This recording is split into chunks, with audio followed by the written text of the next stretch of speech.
This video shows you how to conduct a Spearman rank correlation in R.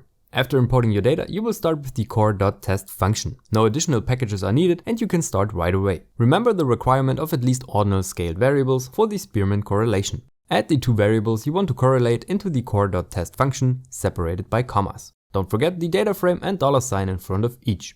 Spearman will be calculated only when you add method equals and within quotation marks Spearman.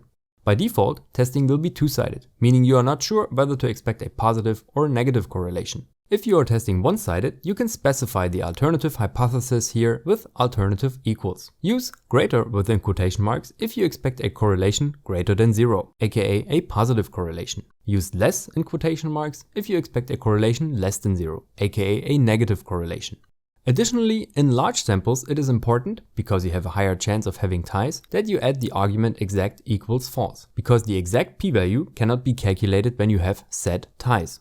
I will run the two-sided calculation now, even though I could justify testing one-sided. Please also note that both of my variables are above the ordinal scale level, which is of course fine for a Spearman correlation.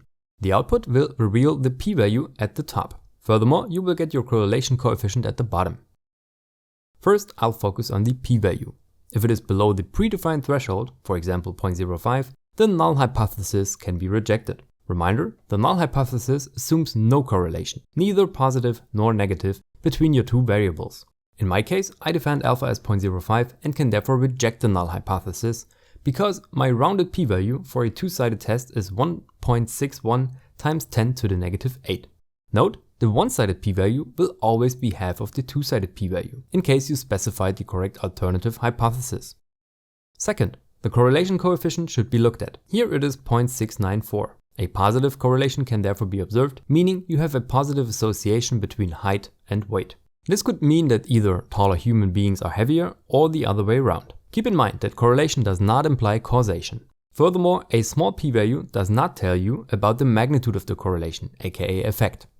The magnitude of the correlation is the correlation coefficient itself. Compare it with existing studies or use research field specific thresholds to classify your correlation. If neither exists, you can fall back to Cohen 92, a power primer, and use these thresholds on page 157, 0.1, 0.3 and 0.5 for small, medium and large effect sizes. My correlation of 0.694 is well above the threshold of 0.5, making it a large effect.